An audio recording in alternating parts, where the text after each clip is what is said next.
Mga kapatid, maraming beses po sa buhay, may mga pinagdadaanan tayo at bagamat may mga kailangan tayong gawin, na panghihinaan tayo ng loob dahil sa mga pagsubok ng buhay. Sa mensaheng ito, makikita po natin sa lahat ng pagsubok na hinarap ni Apostle Paul, tumodo pa rin siya at nag-all-in siya to accomplish the mission na binigay sa kanya ng ating Panginoon. Paano natin ito magagawa? Panoorin po natin ang mensaheng ito.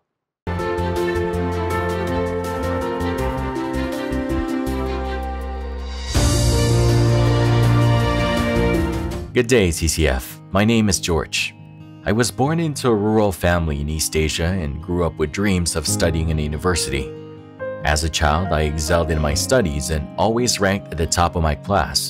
But at the age of 13, my dream was shattered as I was diagnosed with immune thrombocytopenia, a rare blood disorder where any injury could lead to uncontrollable bleeding. Eventually, I had to stop school. Those became my darkest days and I couldn't see life's purpose. I didn't know what my future would hold. That's when my aunt shared the gospel to me, even though I refused her many times. After a relentless pursuit, I finally surrendered my life to God and acknowledged that only He could give me a life with greater purpose. God confirmed that conviction with His healing. The disease which had stubbornly plagued me and required medication for my whole life had never returned ever since I accepted Jesus Christ as my Lord. In fact, I stand before you today as a living testimony to His miracles. God put this mark in my life as a constant reminder that this life belongs to Him, and wherever He leads me, I will follow. Whatever He calls, I will answer. To maintain that conviction and mission is not easy. At the age of 22, despite my many prayers to God, my mother passed away. After her funeral, I left home again to study theology in the Philippines. Even as I was learning about who God is in class, I struggled inside with my faith. But God's strength is made perfect in our weakness, and I was able to recommit my life to Him in seminary. That is when God eventually led me to CCF. I became part of CCF Beyond, being a coordinator with missionary partners in my home country where the gospel is not welcome. We help train and disciple believers to make disciples and plant house churches. Around this time, I also got married and later welcomed a son. I thought everything was going great, and that was God's purpose for me. But once again, more unexpected challenges greeted me and my family. While there were many close calls with the authorities in my missions work, my faith was tested greatly in 2023 when my colleagues and I were arrested in my home country for doing discipleship training. The police entered the venue of our gathering and surrounded us to stop what they called illegal religious activities. I thought, this is it. We're gonna be locked up, and if they're going to be strict with us, we might even be sentenced. If I'm in prison, who will take care of my wife and child? Who will take care of my family? Desperate thoughts flooded my mind. I began to pray in my heart, asking God to deliver us from the hands of the authorities and give us wisdom and courage to face it all. The officers confiscated our phones, books, materials, Bibles, and hymnals. We were interrogated continuously for 11 hours. By God's grace, we were released and grateful not to have been in prison. Little did I know, that was only the start of the opposition. In the weeks that followed, I received pressure and threats from the authorities in different times and places, and I was constantly called to report to them. I could no longer work in my ministry and not even physically attend church services. One Sunday during an online CCF service, they sang God's Presence during worship, and I burst into tears. The struggles in my heart surged down. Lord, where is your presence? Why have you allowed me to fall into such a hard situation? I desire to serve you, build churches, and glorify your name. Why am I stuck here unable to do anything? I am filled with fear and anxiety, and I desperately long for your presence. But God comforted me through my life verse in John 12:24-26. If one grain of wheat dies, it bears much fruit, and whoever serves Jesus must follow him, be where Jesus is, and whoever serves him, the Father will honor. Because of consistent opposition by the authorities, the Lord finally led us to serve Him in another country with religious freedom. We were afraid we'd be barred from traveling, but with the prayers of many churches, our family safely flew out in late 2023. My wife and I felt relieved, as if a heavy burden had been lifted off our shoulders. As we started a new life in a new country, away from all our family, friends, and ministry, God showed us a new path for our disciple-making mission. 500,000 of my fellow countrymen, also residing in the same land, most of whom can only speak our native language and have never heard of the gospel. A few months later, we began meeting 3 families in our place. We became a D group, studied God's Word together, and worshiped Him together. Since last year, we have been making an effort to reach more of our countrymen through bridging events, such as sports activities and other traditional festival celebrations. We're also discipling the youth and the families we're meeting and are praying for more volunteers to help out. Today, our partners in my home country are still serving God in secret. Pray that they may continue to be faithful, as we also keep in contact with them to do whatever we can for the ministry. Brothers and sisters in the Philippines, you are so blessed. You can express your faith and follow Jesus freely, sharing the gospel to anyone without any hindrance. Please don't waste the special grace God has given you, and know that whatever barriers you may face, God is always more than able to break through. Ang title po ng message natin for this evening is All In for God's Mission. Pag nag-uusap po ng mission, ang naaalala ko ay yung Mission Impossible. Sino po ba nanonood ng Mission Impossible na series sa inyo? Meron ba? Okay, series ba yun? Movie series. Kasi marami ng part yun eh. Parang part 1, part 2. Para ho siyang si Cardo, hindi po siya namamatay. Si Tanggol pala, si Tanggol. Ayan. Sabi po dyan, kapag kunyari, mag-uumpisa pag napanood nyo yan, magsa-start yan palagi with a phone call. Di ba? Parang papupuntahin siya sa isang booth, tapos may kakausap sa kanya, or basta kung ano man mangyari, basta may kakausap sa kanya, tapos sasabihin, your mission, should you choose to accept it, tapos i-define kung ano yung mission. Sasabihin kung gaano kadelikado, ikamamatay mo to, wala ka ng pag-asa, mga ganyan. Tapos, lagit-lagi, mag-yes si Tom Cruise. So, mapapanood ninyo sa movie, tumatalon siya sa kung san-san, lumalabas siya sa eroplano, kahit lumilipad yung eroplano, hindi ko nga alam kung posible yun eh. Pero nagagawa niya, di ba? Tapos di siya namamatay. Hanggang nakailang parts na tayo ng Mission Impossible, di ba? Ang mission pong binibigay sa atin, maganda kasi ito mission possible. Kaya lang, impossible yung mission na yan kung hindi ka oo at kung hindi ka mag-all in. Sino sa inyo naglalaro ng poker dito? Alam nyo, wag magtataas ng kamay.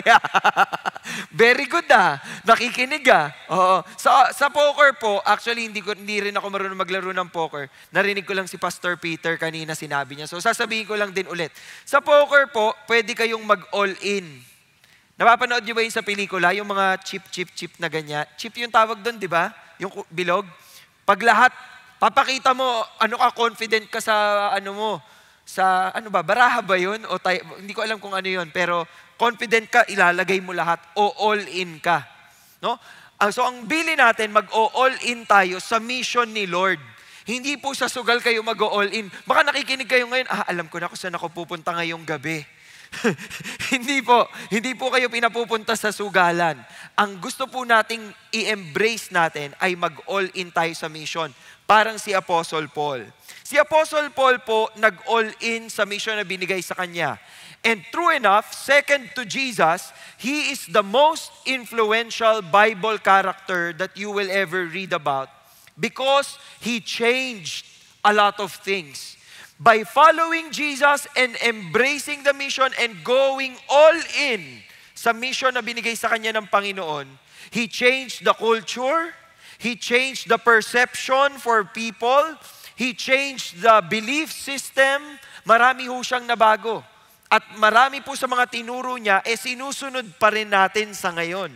Kaya po pag nagbabasa tayo ng Bible, siya po ang sisisihin ninyo. Kapag sasabihin niyo, ba't ang daming book sa New Testament? Marami po dyan, sulat niya. Ganong ka-level up itong si Apostle Paul. So, we also want to be like him when we go all in for God's mission. At meron po tayong 4 na points for tonight na sana magkasya sa time natin. Ang points po natin ngayon, PALM. PALM. Pag kasi kayo ay mag-all in sa mission ni Lord, binilalagay ninyo yung puso nyo sa kamay niya. Pag all in ka, pag hindi ka all in, konti lang, bibigay mo lang yung time mo, bibigay mo lang yung konti mong kashing, di ba, mag-aambag ka lang ng konti, o di kaya naman magsisimba ka dito, tapos tutulog ka maya-maya. Depende. Pero pag all in ka, yung buong puso mo nasa palm ng Panginoon. Hawak niya. At yung PALM na yan, itong pag-uusapan natin. Makikita natin sa buhay ni Apostle Paul, meron siyang tamang perspective, meron siyang accountability, meron siyang love, meron siyang mission. So, umpisahan na natin. Proven fact po that 80% of what your brain knows comes from your vision. Marami tayong senses. Meron tayong smelling sense. Yung may tawag doon. Meron tayong sense of taste, sense of smell, sense of touch, common sense. Di ba? Pero 80% ng alam natin ay galing sa kung anong nakikita natin. Ganun kahalaga ang tingin. Okay? Depende kung saan ka nakatingin, it will define how you will live your life. Tingnan niyo po yung katabi niyo. Nakatingin pa ba? Or sarado ng mata. Oo, wag ko kayo masyado mahimbing matulog ngayong gabi. Dito sa Pilipinas may tanong tayo, di ba? Pag tinanong ho kayo, anong tingin mo? Paano nyo ta-translate yon sa English? Anong tingin mo? Okay, what's your perspective? What do you think? Hindi po what do you see. Di ba? Bakit kaya? Kasi yung atin pong tingin, yung ating perspective, says a lot about what we think. And what we think will impact our emotion, and our emotions will impact our actions. Diba? T-principle po yan. So, napakahalaga po ng perspective. Sino dito malabo mata? Taas kamay. Okay. Yung iba malabo mata pero walang salamin. Ako rin po, in denial pa ako dati. Pero nung nagbabasa po ako dito ng Bible, sa screen lang sinusundan ko, tapos mali-mali ako ng binasa. Sabi ko, Lord, kailangan ko na talagang magsalamin. So nakasalamin na ako simula noon. Bakit mahalaga yung tingin natin? Kasi it will change the way we see, it will change the way we act, it will change the way we respond. For example po, kayo ay nawalan ng trabaho. Okay? Dalawang magkaibang perspective. Pwedeng ang perspective nyo, pag nawalan ako ng trabaho, kawawa naman. Paano na yung asawa ko? Paano na yung mga anak ko? Paano sila mag-aaral? Paano sila makakakain? Paano kapag nagkaapo na ako? Wala akong mabibigay sa kanilang pamana. Sabi niya, pag tingnan mo kung sino siya, single pa lang siya. Masyado nang malayo yung pinroblema niya. Di ba? Bakit? Kasi ang perspective mo, katapusan na ng mundo, wala akong trabaho. Pero meron po mga nawalan ng trabaho, nagpa-party pa. Excited pa nga yung 10-day, di ba may 30-day yan? Pag nag-resign kayo, magre-render kayo ng time. Tapos sasabihin, pwede bang sama mo na dito yung iba kong leave, di ba? Kasi excited, magbubook ng mga flight, tatambay kung san-san, di ba? Bakit ganon? Kasi iba yung perspective niya. So, depende sa perspective, yung response natin. Tingnan nyo yung ating chart, no? Your perspective will impact your thinking will impact your emotion, and your emotion will impact your action. Kaya kailangan talaga tama ang perspective natin. Si Apostle Paul, sa lahat ng pwede nating pansinin tungkol sa kanya, napakaganda ng perspective niya. Maganda yung tingin niya sa buhay. Tingnan ninyo, sabi sa 2 Corinthians 4:16, therefore, we do not lose heart. Nawawala po ba ang puso? Nawawala po ba ang puso ninyo? Naiiwan nyo ba sa bahay ang puso? Hindi po. Nakakabit po yan sa inyo. Actually, kahit mamatay po kayo, nakakabit pa din po yan sa inyo. Hindi lang siya tumitibok. So, paano nangyayaring we do not lose heart? Ito po ay figure of speech. Pag sinabi mong you do not lose heart, hindi ka pinanghihinaan ng loob. Pinanghinaan na po ba kayo ng loob before? Sa takot, sa problema, yung parang hindi nyo yata kakayanin to. Di ba? Yung parang, Lord, pag binraykan ako nito, hindi na ako makakahinga. Wow. Lord, pag hindi itong naging asawa ko, ayoko nang mabuhay. Mga ganyan. You lose your heart easily. Pero si Paul, sabi niya, we do not lose heart though our outer man is decaying. Pag sinabi mong outer man is decaying, pakitignan po ang katabi ulit. Huwag munang mag-judge. Di ba? Makikita niyo po, pag lalo katabi niyo yung kamag-anak ninyo o kapamilya ninyo, parang dumadami na yung kulubot Parang nagtutubunan na ng mga white hair Di ba? Parang hindi ka na nakakadilat masyado. Di ba? O baka parang kanina ka patulog. Hindi naman. Dilat na dilat pa naman sila. So, titignan po natin paano natin ito magagawa. Na even if our outer man is decaying, maiisip natin na yung inner man is being renewed day by day. Kaya may panibago kang lakas. Kaya nakakabangong ka sa umaga. Kaya nakakalaban ka sa buhay. Kaya nakaka-function ka pa. Kasi merong kang renewed perspective. May bago sa puso mo na ang Lord lang ang pwedeng gumawa. Sa 2 Corinthians 4 verse 1, sinabi na yan ni Paul. Sabi niya, since we have this ministry, and when you look at your Bibles, 2 Corinthians chapter 4 verse 1, para malaman mo ang ibig sabihin ng therefore, babasahin mo yung ibang part. So pupunta ka ng chapter 3. Pag binasa mo yung chapter 3, ang makikita mo dyan, ministry of spirit, ministry of righteousness, ni-remove ni Jesus, itong mga kasalanan natin, etc., etc. Now, the Lord is spirit, and where the spirit of the Lord is, there is liberty. May kalayaan. Lumalaya tayo kay Jesus Christ. And this is the ministry that Paul was talking about. Therefore, dahil nasa atin ito, nasa atin ang kapangyarihan ni Kristo at nabubuhay tayo sa pag-asa that Jesus secured, as we received mercy, we do not lose heart. Hindi pinanghihinaan ng loob. Kaya mo pa rin tumuloy. Tuloy-tuloy lang. Tuloy pa rin ang awit ng... Alam niyo, masakit pala yung kantang yon. Ano pala yun? Emo song pala yun by Neo Colors. Naalala niyo po ba yun? Bata ka pa, kilala mo ba yung Neo Colors? O, tuloy pa rin. Tuloy lang, ang buhay dapat tuloy lang. Ganon si Paul. Sa lahat ng pinagdaanan niya, tuloy lang siya. Never give up. Don't quit. When things go wrong as they sometimes will. When the road you're trudging seems all uphill. Galing mag-English. Memorize lang pala. Diba? Don't quit. Si Paul hindi nag-quit. Tingnan ninyo, ka-quit-quit yung buhay niya. Yung iba po kasi cute. Cute. Ito ka-quit-quit ang buhay. 2 Corinthians 11:24-25. I-describe po natin kung ano nangyari kay Apostle Paul. 5 times received 39 lashes. Si Jesus po ay pinalo din ng lashes for 39 times. Nakita niyo po kung paano nagdugo yung likod ni Jesus? Nakita niyo po ba, napanood niyo po ba yun sa mga Passion of Christ, etc., etc., di ba? Talagang bugbog sarado sa 39 lashes. Si Apostle Paul po, 5 beses na ganyan. Kaya imagine niyo po, minsan po siguro yung likod ni Apostle Paul, parang papel de liha. Pag po kayo tinapik niyo siya sa likod, nasusugatan na kayo. Sa dami po ng mga uka-uka na siguro sa kanyang likod. 3 times beaten with rods. 3 times. Pag beaten with rods, hindi po 1, 2, 3. Ibig sabihin sa isang beses na he was beaten with rods, pinagpapalo siya ng malakas. 3 beses yun nangyari sa kanya. Para po sa mga may past life, huwag niyo po itong gagamiting inspirasyon. 1 beses po siyang na-stoned. Hindi po ito yung paggamit ng mali, okay? Pag sinabi pong stoned, ibig sabihin binato ng bato. Dati po, nung unang panahon, pwede mong patayin ang isang tao by stoning them to death. At nangyari po yan kay Apostle Paul. Biruin mo, tapos parang may teacher ako dati.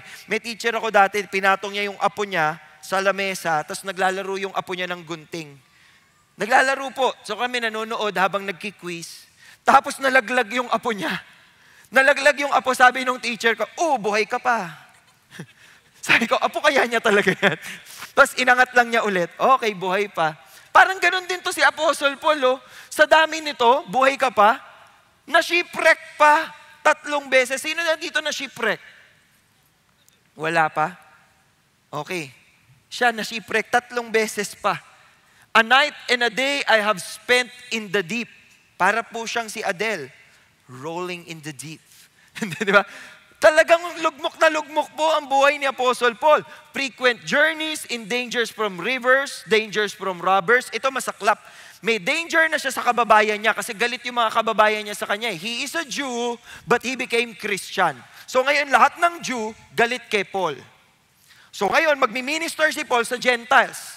Lahat ng Gentiles, galit din po kay Paul. Tingnan niyo, dangers from my countrymen, dangers from the Gentiles, dangers in the city, dangers in the wilderness. So kahit dito ako sa mga syudad, o magtago ako sa kagubatan, may danger pa din. Danger on the sea, danger among false brethren. Wala siyang tatakbuhan. Marami siyang trouble, marami siyang danger. I have been in labor and hardship. Sabi niya sa verse 27 to 28 ng 2 Corinthians 11. Many sleepless nights. It's been cold. Sleepless nights pala. Cold summer nights pala. In hunger and thirst, often without food, cold and exposure. Daily pressure on me of concern for all the churches. Si Apostle Paul ay church planter. Kunyari po kayo ay isang syudad. Nagplant si Apostle Paul ng church dito. Pagka-plant niya ng church, i-assign po niya ikaw. O ikaw mag-lead dyan, ha? Magpa-plant ako ngayon dito. Pag-plant po niya ng church, ito pong mga inassign niya dito, susulat sa kanya, Paul, may problema kami. So, habang nagpa-plant siya ng church dito, sumusulat siya, ayusin niyo to, ayusin niyo yan. Tapos, mag-a-assign siya ng isa pa, magpa-plant siya dito, tapos ngayon, 2 na susulat sa kanya, magsusumbong, habang nagpa-plant siya, mag-aano ulit siya, susulat siya, pa-plant siya, paglipat niya ulit sa susunod, ito rin, lahat kayo, susulat kayo sa kanya. May problema kami. Habang patuloy na nag-grow yung ministry ni Paul, dumadami rin yung problema niya. Wow, sounds family. Di ba? Sounds familiar. Oh, ano nangyari? Sabi ni Paul, eto na. Momentary light affliction, panandalian at magaan. Panandalian, momentary, light, magaan. Yung affliction. Biruin mo, sa lahat ng pinagdaanan niya, momentary light affliction yun. Eh tayo nga, mabreakan lang ng jowa. Parang, hindi ko na kaya. Hindi lang kayo nakatapos ng Netflix kasi nawala ng internet dahil bumagyo. Imong-imo na kayo sa bahay. Bakit ganun? Yung internet. Huy, internet lang yan. Ito nga buhay na niya yung delikado, di ba? Pero para sa kanya, momentary light affliction lang yan. Because of his perspective. It is producing for us an eternal weight of glory. Pag sinabi mong producing, katergazomahi in Greek. Ang ibig sabihin nito, ito ang resulta ng mga pinaghihirapan mo. Resulta ito ng pag-workout mo. Resulta ito ng efforts mo. At alam niya na kahit nagdurusa yan, may resulta. May output. It produces for us an eternal weight of glory far beyond all comparison. So, eternal perspective. Bakit ko nasabi yon? We look at the things which are seen, but we look not at the things which are seen, but at the things which are not seen. Ano ba? While we look not at the things which are seen, but at the things which are not seen. So ibig sabihin, yung which are seen, ito yung mga nandito sa lupa. Ito yung mga nararamdaman na i-experience natin dito sa lupa. Pero dun siya sa not seen. Yung may value for eternity, virtues, 'di ba? Or yung mga will na ganyan, yung mga kagustuhan na eternal in nature. For the things which are seen are temporal, but the things which are not seen are eternal. Yun po ang eternal perspective. Nadamay po ang katawan dyan.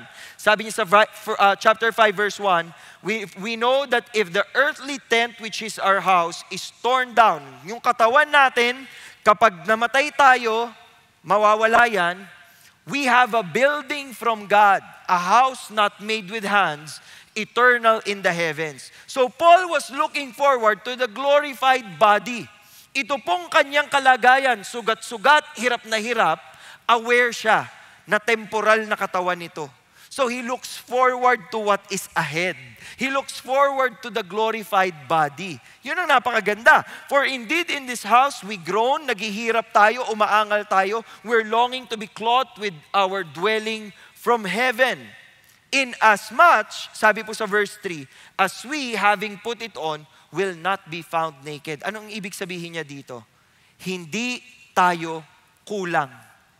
Walang kulang sa atin. When we reach that eternal nature, kumpleto tayo, maayos tayo. Kung dito sa lupa, isang pack ka lang. Sa glorified body mo, 6-pack ka. So kung dito sa lupa, 6-pack ka, 12-pack ka na dun. Mukha ka ng uod siguro. Hindi ko alam. Hindi, joke lang yun ha. Gino-joke ko lang kayo. For indeed, while we are in this tent, we groan. Naghihirap tayo. Sino na dito nakakaranas pa rin ng paghihirap? Nakakaranas pa rin ng problema. You still experience challenges. Well, kasi tinitingnan ko po kung merong hindi nakaka-experience ng mga problema. Praise God po sa inyo. Pa-share naman po dyan minsan. Joke lang. Being burdened because we do not want to be unclothed but to be clothed so that what is mortal will be swallowed up by life. Ang sinasabi niya dito, may buhay na naghihintay sa akin. Kaya wala akong, iniisip yan na ang dami kong pinaghihirapan, ang dami kong pinagdadaanan, ang daming may galit sa akin, delikado buhay ko, may threat sa buhay ko. Yun ang sinasabi ni Apostle Paul. Sa akin, okay lang yan. Hindi ako natatakot. Yung confidence na yon is because he has the right perspective. Sabi niya sa verse 5, He prepared for us for this very purpose is God. He who prepared for us is this very purpose is God, who gave to us the Spirit as a pledge.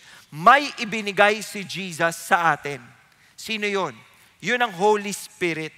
Yan ang ating Parakletos or our helper. Ibig sabihin, hindi tayo iniwan ni Jesus mag-isa. You have the power because if you get filled by the Holy Spirit, you have the same power that worked during their time. And that is what Paul is saying. Kaya kinakaya ko. It is not me. It is not me, but the presence of God in me. Kaya ang encouragement niya, verse 6, being always of good courage. Ibig sabihin, buong-buo ang puso ko. Buo ang confidence ko. Hindi ako nananamlay sa aking worship sa Panginoon. Hindi ako nagsasawa na, ano ba naman to, nakakapagod. Mapapalo na naman ako. Masastone na naman ako ng mga tao. Hahabuli na naman ako. Alam nyo ba, pinagbubugbog si Paul, tapos bumangon lang siya, sugat-sugat siya, lumipat siya sa kabilang barangay. Tapos nag-share lang ulit siya doon. Wapakels siya. Bakit? Kasi yung kanyang pag-all-in sa mission, basta ang sabi sa akin ni Jesus, ipipreach ko tong gospel. Ang sabi sa akin ni Jesus, isi-share ko to. Hanggang sa dulo ng mundo, aabutin ko. Isi-share ko to. Ganun ang intention ni Apostle Paul. Sabi niya, knowing that while we are at home in the body, we are absent from the Lord. Ibig sabihin, nandito pa tayo sa katawan na to. For we walk by faith, not by sight. How many of you walk by faith and not by sight? Pag sinabi nating walking by faith tayo, di ba? Lord, hindi ko alam kung kaya. Pero by faith in you, kakayanin. Di ba? Lord, hindi ko alam kung kasya. Pero by faith in you, Lord, alam ko kasya. Lord, hindi ko alam kung papasa. Pero by faith, Lord, mag-e-exam ako. By faith, Lord, I will apply. By faith, Lord, I will follow what you're saying. Pag, for example, ninanudge kayo ng Holy Spirit, you share the gospel. You share the gospel to your office mate. Tingnan mo yung office mate mo, nagyayaya na naman maglasing. Sharean mo na ng gospel yan. Sasabihin mo, nakakahiya, baka hindi po maniwala sa akin, Lord. Hindi ka walking by faith. Walking by sight ka. Kasi sa tingin mo anong tingin mo? Tingin ko hindi pwede. Tingin ko hindi ko kaya. Hindi. By faith tayo dito. Walk by faith, not by sight. No? And then he said, we are of good courage, I say, and prefer rather to be absent from the body and to be at home with the Lord. Mas gugustuhin daw ni Apostle Paul na kung siya ay mamatay na sa napakadelikadong buhay niya, At mamamatay siya, mapapatay siya. Happy siya. Kasi makakasama na niya si Lord. Nakikita niyo kung bakit okay lang kay Paul? Kasi aware siya na hindi dito natatapos ang buhay. May future pa. May eternity pa. At yun ang mas nagmamatter. And that is what he is embracing in this section. He wrote a letter to the Roman believers also. And he said this, we also exult in our tribulations. Pag kayo ba'y naghihirap, nagsasaya kayo, nagpapaparty kayo? Pag ba kayo ay may, sino na dito na heartbroken? Heartbroken? Yung mga matataas masyado yung taas, very recent yon. Joke lang. Yung mga na-heartbroken na po sa inyo, nagpapaparty ba kayo? Magpapaparty ako, heartbroken kasi ako. Paano? Di ba? Pag kayo ay may pinagdadaanan, ayaw nyo nga lumabas ng bahay. Bawal lumabas, sabi ni Kim Chiu. Bakit? Kasi nga down ka eh.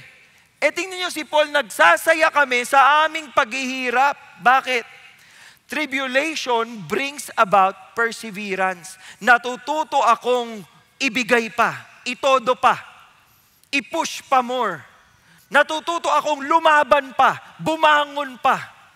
Yun ang encouragement kay Paul. And perseverance, napuprove ang character, natitest ang character. Ano ba? Committed ka ba kay Jesus o hindi?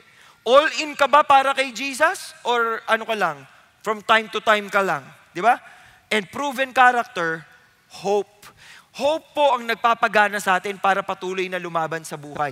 And all these things you get if you have the right perspective.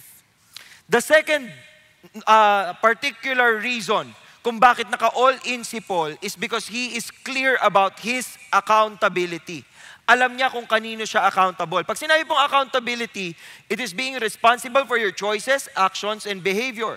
Acknowledging that there will be consequences to your actions. Lahat ng gagawin mo, mabuti, masama, may resulta. Gumawa ka ng masama, may mangyayaring masama dyan. Gumawa ka ng mabuti, sabi di ba, one good turn deserves another. So magbubunga din yun ng mabuti. Your accountability matters. Because para kanino mo gagawin ito? Para kanino ka nag-all in? Sinong piniplease mo? Sino ang iyong sineserve pag nag-all in ka? Sabi po ni Apostle Paul, therefore we also have as our ambition, yan ang ambisyon niya sa buhay. Kayo po, anong ambisyon niyo sa buhay? Pinag-pray kita, anong ambisyon mo sa buhay? Yumaman. Yumaman daw. Yung ambisyon. Sana all. Sana all. Siya, tingnan niyo ang ambisyon niya. Whether at home or absent. Pag sinabi pong at home or absent, buhay man ako o patay. Anong gusto niyang mangyari? To be pleasing to God. That is his goal. That is his objection. He was trying to please the master. Para pong si Hiroo Onoda. Nung panahon ng gyera, Hapon po ito. Dito siya, nakadestino sa Pilipinas. Natalo po ang Hapon. Natalo, pero hindi niya alam na natalo. So patuloy po siyang nagtatago sa kabundukan at nanggugulo sa mga Pilipino, hanggang naubos na ho lahat ng mga kasama niya, kala niya, tuloy lang. So nagpatuloy lang siya. Hanggang sa pumuntahan po siya ng kaibigan niyang dating sundalo at ngayon teacher na, hinanap siya, kinausap siya, sabi, bumalik ka na. Tapos na ang gera. Pero syempre, Japanese po. Shimasen, ganyan.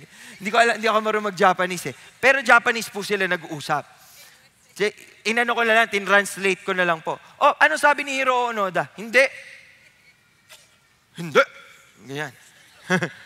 Hindi daw, bakit? Tatranslate ko na, sabi niya, yung commander ko lang pwede magpa-uwi sa akin. Siya ang sinusunod ko. So, pag di siya pumunta dito, hindi ako uuwi.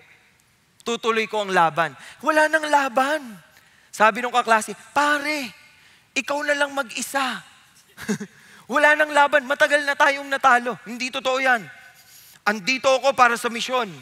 Yes, nakadab na po. Nakadab na yung kwento. So, ang ginawa, pumunta dito yung commander niya. Kinausap siya. Nung kinausap siya at sinabing tapos na ang gyera, natalo na tayo.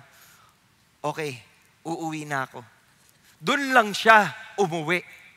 Ganong klase ang dedication, ganong klase ang accountability. Kayo po, kamusta ang accountability niyo sa Panginoon? Hirap po ba kayo maging missionary in the workplace?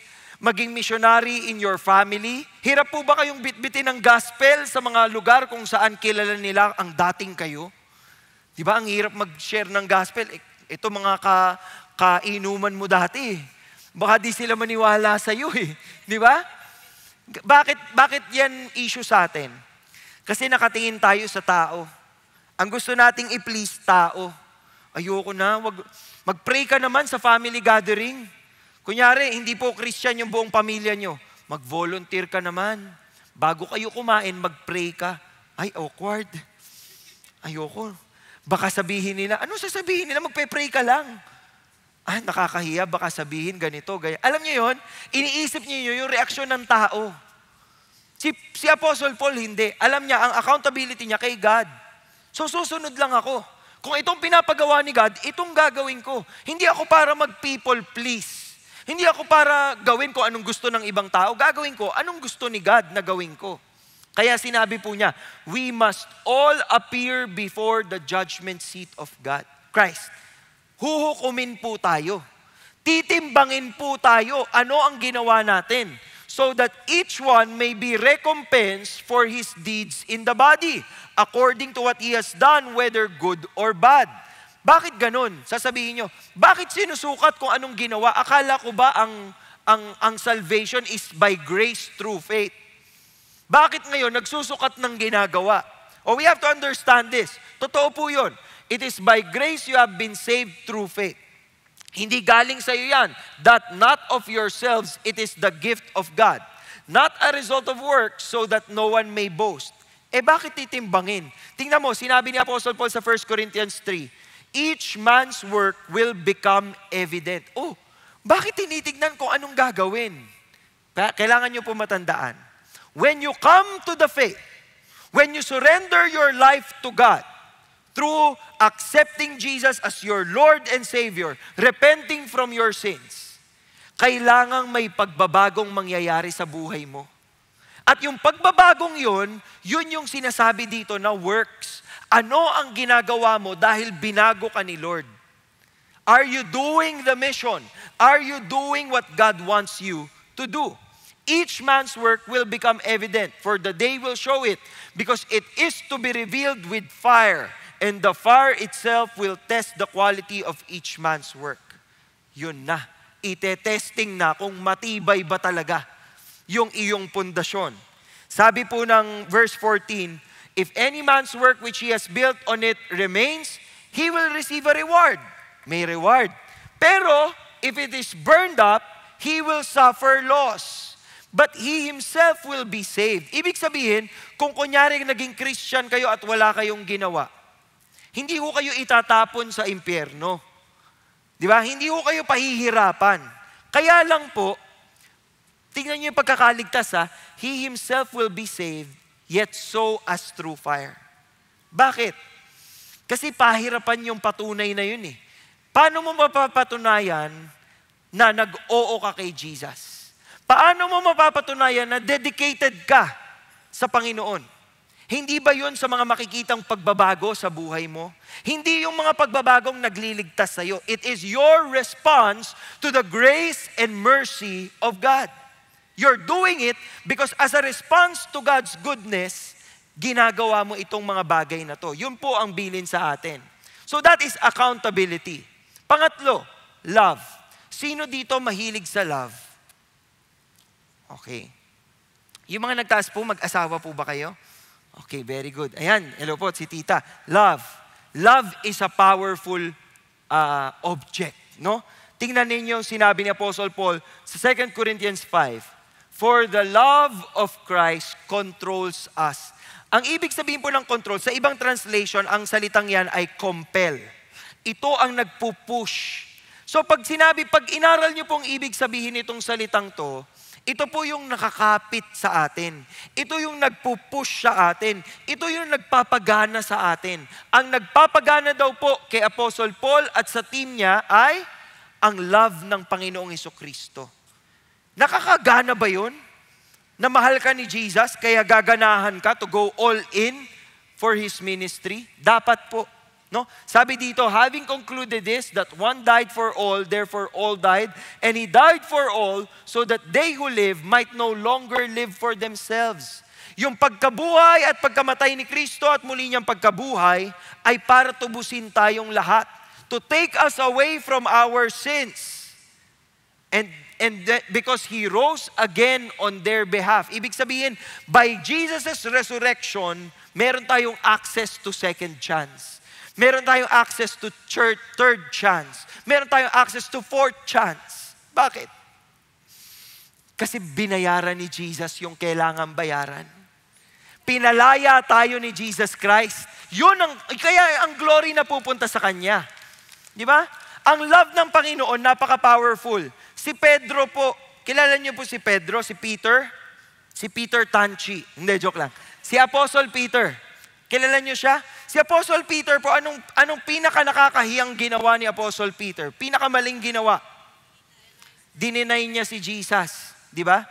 Dininay niya si Jesus. Sa hearing ni Jesus, bago siya ipako, sabi, "Huy, kasama mo yan ah." Lo, ganon. Lo, hindi ah. 1 point. Hindi, kasama ka. Ikaw yung kasama, kilala kita eh. Siga ka nga eh. Hindi ako yun. Hindi ko kilala yan. Pangalawa na. Ay, kilala ko to. Katropa ni Jesus. Hindi nga, hindi ko kilala yan. Tiktilao. Di ba? Pinagkalululo niya si Jesus eh. Tapos pinagsisihan niya yun. Nung nakita niya si Jesus na nahatulan, takbo siya sa kahihiyan. Wala na, ayaw na niya. Sabi niya, mangingisda na lang ako. Nung namatay na si Jesus, balik siyang pangingisda.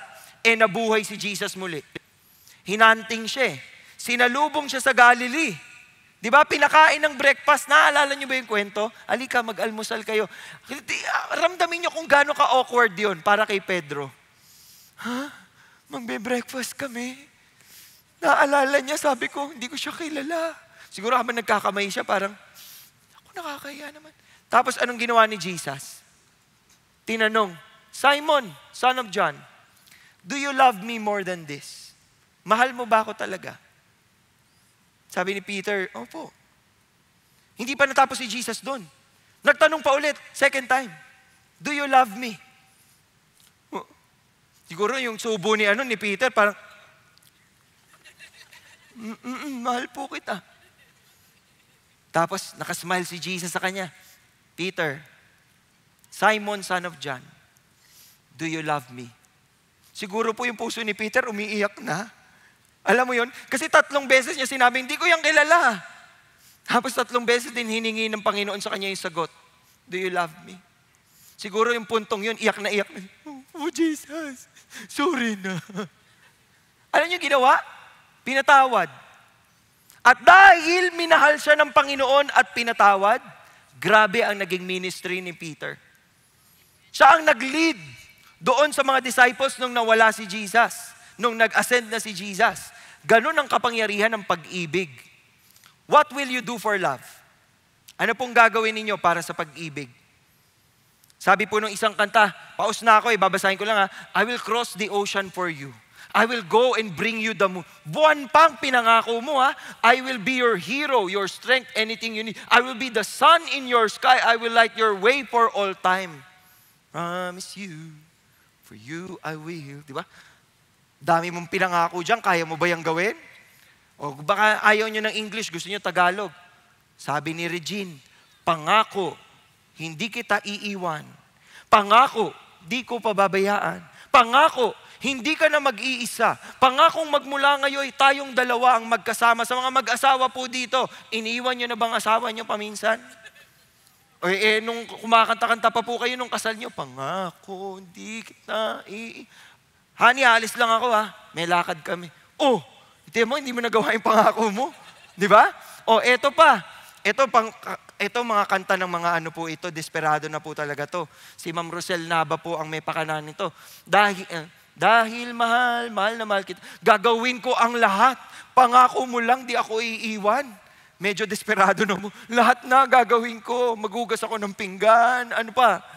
Dahil mahal na mahal kita. Ganun talaga pag nagmahal ka Nung generation namin, this I promise you, mga team song namin.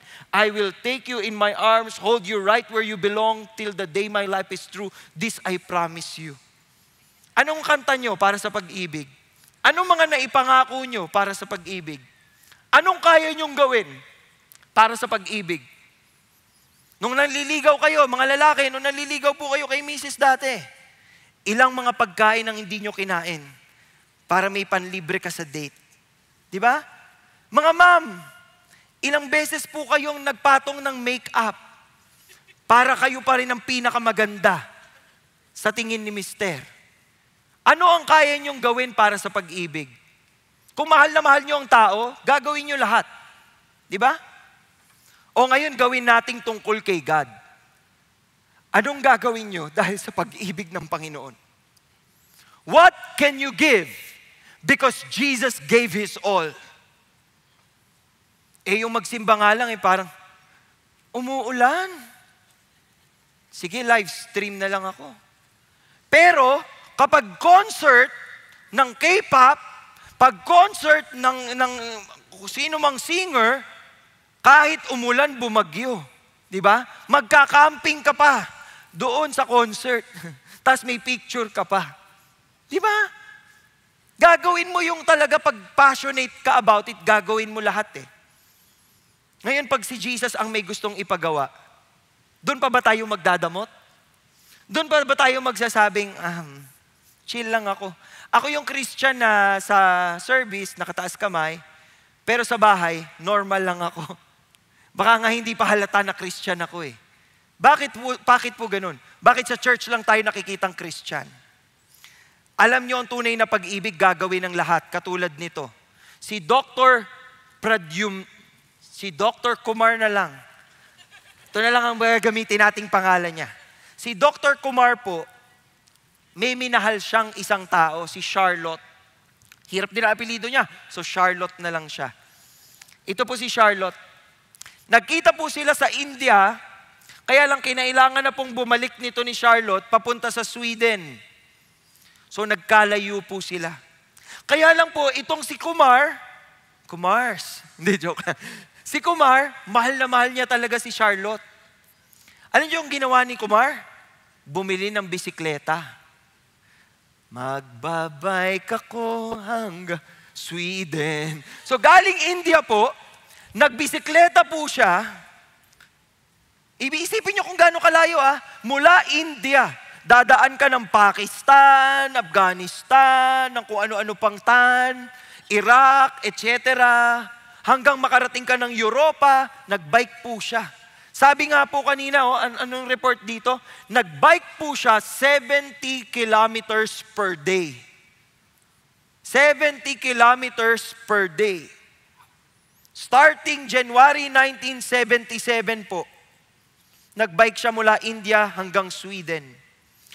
After 6,000 kilometers, nakarating ho siya. At nagkita ho sila ni Charlotte. At sila po ay nag-asawa at hanggang ngayon ay magkasama pa rin sila. Di ba? Tuwan-tuwa kayo. Ganyan. Parang kilig na kilig po kayo. Tapos kapag yung love natin for Jesus ang pag-uusapan, sakto lang. Okay. I love Jesus. Okay na ako dito sa simbahan. Labas naman tayo, guys. Share naman natin yung gospel. May kaopisina kang imo. Sharean mo na. May kapamilya kang pasaway. Hindi ho magbabago yan kahit ibartolina nyo yan. Pakilala mo si Jesus. Sa boss mo. Reklamo ka ng reklamo. Bad trip tong boss ko. Nakaka-heartbreak naman tong boss ko. Sharean ko nga ng gospel. Yun dapat. Baka naman po sinusumpa nyo na yung boss. May kilala ka bang mangkukula? Huwag na ho kayong ganon. Sharean nyo na ng gospel. Malay nyo magbagong buhay.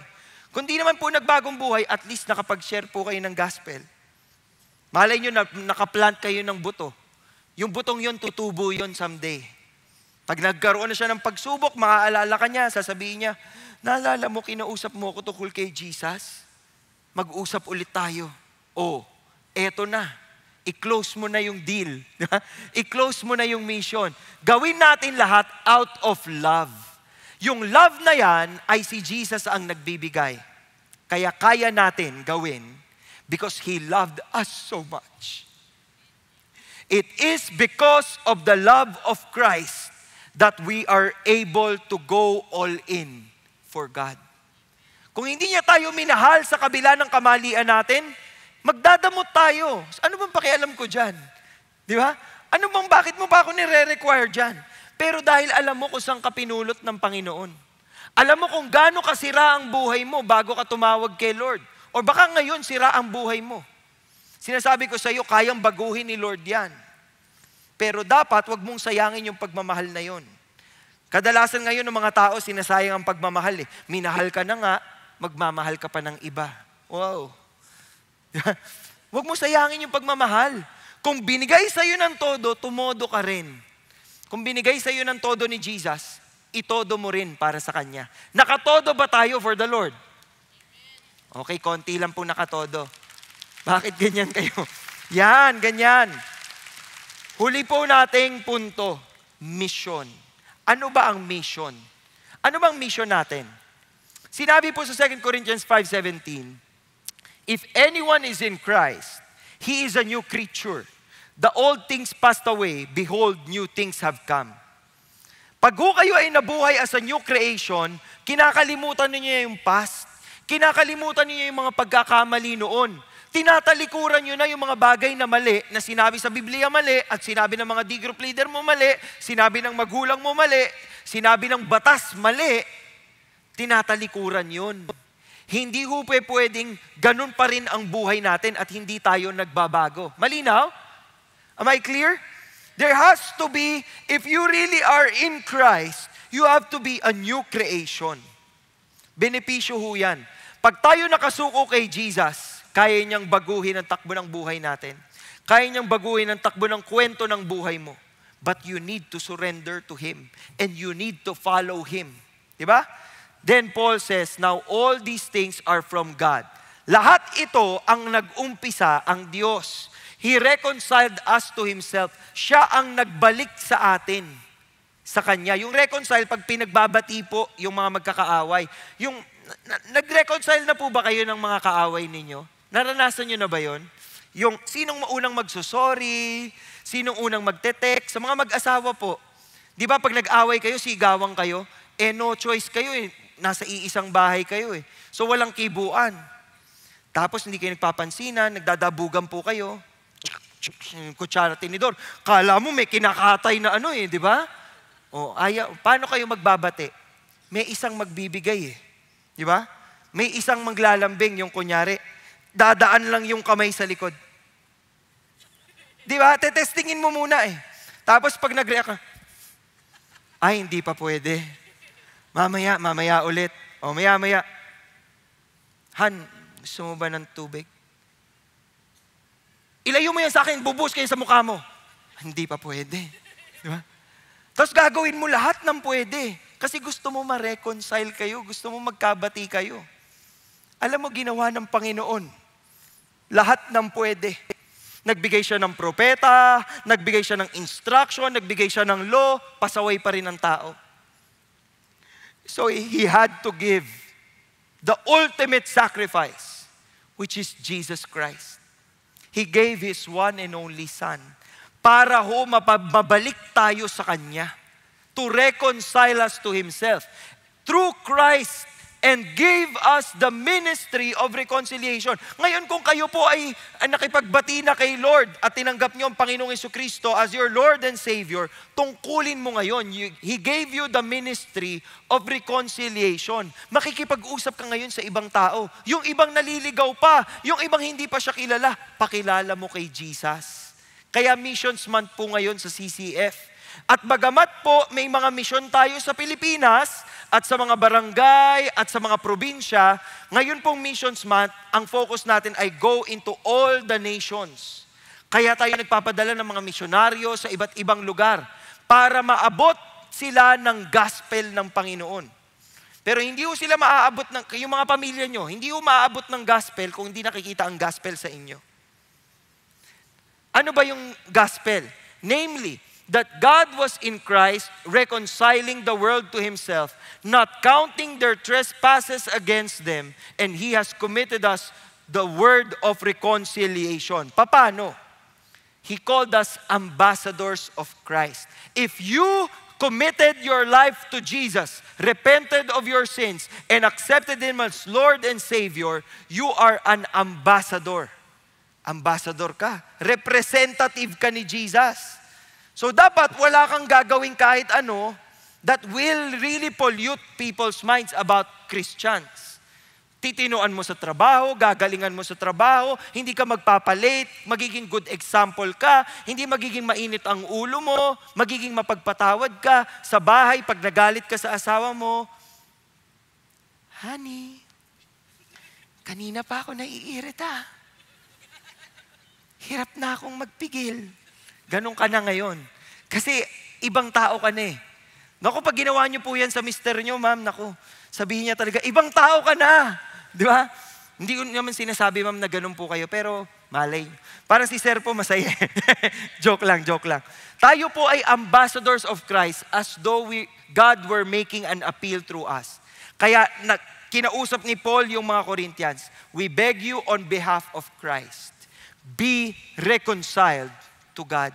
Makipagbati na kayo sa Panginoon. He made Him who knew no sin to be sin on our behalf. So ano ang ginawa? Inimpute. Yung kasalanan po, si Jesus walang kasalanan, yung kasalanan natin, ipinatong sa Kanya. Hindi siya nagkasala, wala siyang ginawang mali, pero pinatong yung kasalanan sa Kanya. And He had to die for our sins so that His righteousness will be placed on us. Biruin nyo, wala naman tayong ginawa to deserve that. But because Jesus died on the cross for us, when the enemy comes and accuses us, sinner naman yan eh.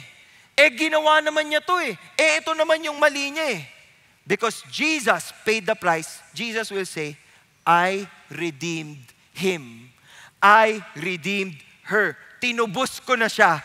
Akin siya. Tinubos ko na siya. Akin siya. Sabihin ng dyablo, hindi, ang daming kasalanan yan. Tinakpan ko yun ng dugo ko. Bayad ang kasalanan niya. Akin yan. Ganon. So isipin ninyo po yung pagmamahal ni Kristo.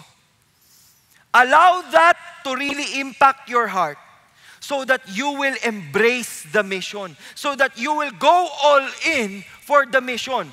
We call people to be reconciled with God, kung katulad po ng ating pag-reconcile sa Kanya. Huwag niyo pong sasayangin ang pagkakataon, katulad ng pagsayang nitong dalawang ito.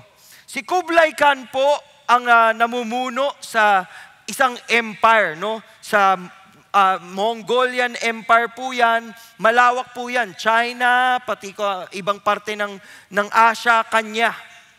Naging kaibigan po niya ang tatay ni Marco Polo at saka ang uncle ni Marco Polo, si Niccolo at saka si Maffeo. Naging friends sila, tapos sinabi po nila sa kanya, Kristiyano kami, sinabi po ni Kublai Khan, ay gusto ko yan, mga Kristyan.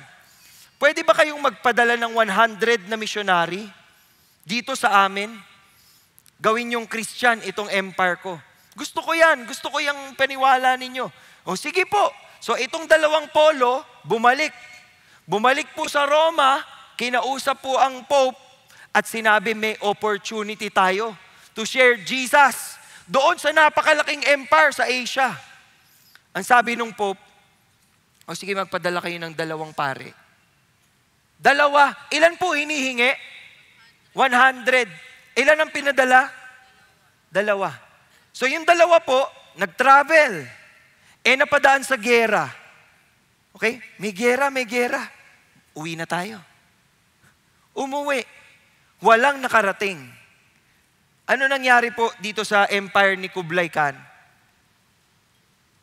Buddhist po ang nagturo sa kanila. Buddhism po ang niyakap nila. Isipin po ninyo, kung nag-all-in sana ang Kristiyano, gaano kalaking lupain, gaano karaming tao, gaano karaming lahi ang tatawag sa ating Panginoon bilang Diyos at tagapagligtas. Minsan na po tayong nagkamali, mga kapatid. wag na nating ulitin. If God calls you to go all in, you go all in. Dahil sa Panginoon, pag nag-all in kayo, hindi kayo lugi. Because the reward is full. You will get the reward in full. And He is a promise-keeping God. And He will deliver. So wag ho kayong matakot. Wag ho kayong magdamot. When God tells you to do this, you go all in for God's mission. Pumikit po tayo at yumuko. Panginoong Diyos na pinakamakapangyarihan sa lahat, nagpapasalamat po kami sa inyong katapatan, nagpapasalamat po kami sa inyong kabutihan, nagpapasalamat po kami sa kilos mo sa aming buhay. At this point in time, I want to pray for two types of people. For the first one, I want to pray for, hindi nyo pa nasuko ang buhay nyo kay Jesus Christ. Hindi pa ho kayo tumatalikod sa inyong mga kasalanan. You haven't surrendered your sins. You haven't said, Lord, ayoko na nito. I'm giving you this opportunity today to come to the reconciliation process and be reconciled with God. If there's anyone here who needs to do that right now, can you raise your hand? I want to pray for you. Okay po, nakikita ko po yung inyong kamay. You pray this in your heart. You say, Jesus, I want to take this opportunity to ask for forgiveness. I repent, Lord, of my sins. I acknowledge I'm a sinner and I need saving. And I look to you, Jesus, not only as my Savior, because you saved me from my sins, you are also my Lord. Simula ngayon, ikaw ang susundin ko. I give my life to you. I give my all to you. I love you, Jesus, and I thank you for saving me. Pwede nyo na pong ibabain yung mga kamay. Ang susunod na taong gusto kong ipag-pray, yung mga nagsisimba naman talaga dito at part ng faith, part ng community ng Panginoon, pero baka hindi ho kayo naka-all in. Dahil po sa inspirasyon natin kay Apostle Paul at sa pag-all in niya para sa Panginoon, willing din po ba kayong mag-all in for Jesus? Willing po ba kayong sumunod pag sinabi ni Jesus, i-share mo siya, i-preach mo siya, i-share mo yung gospel? Willing po ba kayong sumunod? If you are willing to follow Jesus and to step up and be all in the mission, I want you to stand. As your commitment, you stand up and say, Jesus, I don't know how I'm going to do it, but I will do it. I don't know if I can do it, but I know you can do it. Today, Lord, we commit. And as we stand, we pray.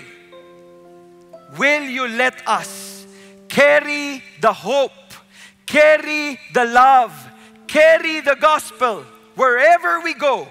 Kung saan man po kami dalhin, tulungan mo kami to share Jesus to many more para mas marami po ang makakilala sa inyo at maka-experience ng pagbabago. This is our prayer as a church. In Jesus' name we pray. Amen and amen. Palakpakan po natin ang Panginoon.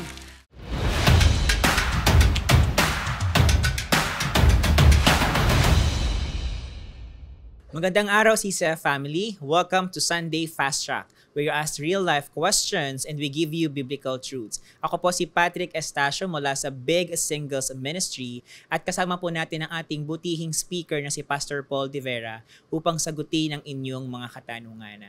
At para sa una naming katanungan, paano natin malalaman kung kailangan pa ba nating ipaglaban ang misyon na binigay ng Diyos sa atin? At kailan naman ang panahon para bumitaw na sa inakala nating kalooban niya? Alam mo, sentro dito sa pag-determine kung ito ba ay tamang misyon at ito ba ay para sa atin ay yung intimacy natin with the Lord. Ibig sabihin, nagugugol ba tayo ng tamang panahon para mapakinggan yung kanyang salita? Meron ba tayong bonding sa kanya? Alam mo yon? Kasi kapag close tayo kay Lord, mas malinaw yung kanyang direksyon sa buhay. Pwede rin yang by circumstance. Hinayaan ng Panginoon na magsarado ang pinto. Ibig sabihin, tapos na yung parte mo sa panahon na yon, Mag-look forward ka to the next. So palagi siyang, Lord, what's next for me? Or Lord, do you still want me to stay here? Palagi nakasuko ka sa direksyon niya. At yun po masisecure ninyo kapag intimate ang relationship niyo sa Panginoon. Alright, maraming salamat Pastor Paul. Para sa ikalawang katanungan, paano ka magpapatuloy sa misyon ng Panginoon kung pagod ka na, pinanghihinaan ng loob at tila ubos na? Siyempre, di ko pwedeng sabihin na mag-quit ka na lang, di ba? Kasi bawal mag-quit. So, ito ang word sa akin ng Panginoon. Sa Isaiah chapter 40, sinabi dito, "Yet those who wait for the Lord will gain new strength." Magkakaroon ka ng panibagong lakas at tibay ng loob. They will mount up with wings like eagles. They will run and not get tired. They will walk and not become weary. So saan ang ating hugot kapag tayo'y napapagod? Lapit lang kay Lord. Recharge ulit tayo at sabihin, Lord, fill me with your spirit, fill me with your power, so that I will be able to accomplish the mission sa panibagong umagang parating. Maraming salamat Pastor Paul. At para sa ikahuling katanungan, Pastor Paul, ano ang dapat nating gawin kung yung oportunidad na akala nating galing sa Diyos ay bigla na lang nagsara? Siguro titignan natin yung purpose kung bakit tayo dinala doon. At bagamat nagsarado yung pintuan, tignan natin, meron ba akong nagawa para i-represent si Jesus ng maayos? Nakapag-usap ako sa isa sa mga kapatiran natin, no, and natanggal siya sa trabaho kasi hindi siya nag-a-agree doon sa mga pinapagawang mali. Pero nung tinanggal siya sa trabaho at syempre na-hurt siya, nung nag-isip-isip siya, ang sabi niya, Lord, I represented Jesus well. So alam ko, kahit nagsarado yung pinto, hindi ko sinira, hindi ko binigyan ng pagkakataon na batuhin ng putik yung pangalan ng Panginoon. So every closed door can still be a blessing, lalo na kapag na-accomplish naman natin yung ating mission doon. At kung hindi pa, but you were already able to plant the seed, then someone else will water, someone else will cultivate, and the Lord will achieve His purpose pa rin. Kasi siya pa rin ang panalo sa dulo. Maraming salamat Pastor Paul sa pagsagot ng aming mga katanungan. And that's it for CCF Sunday Fast Track. God bless everyone. Bye-bye.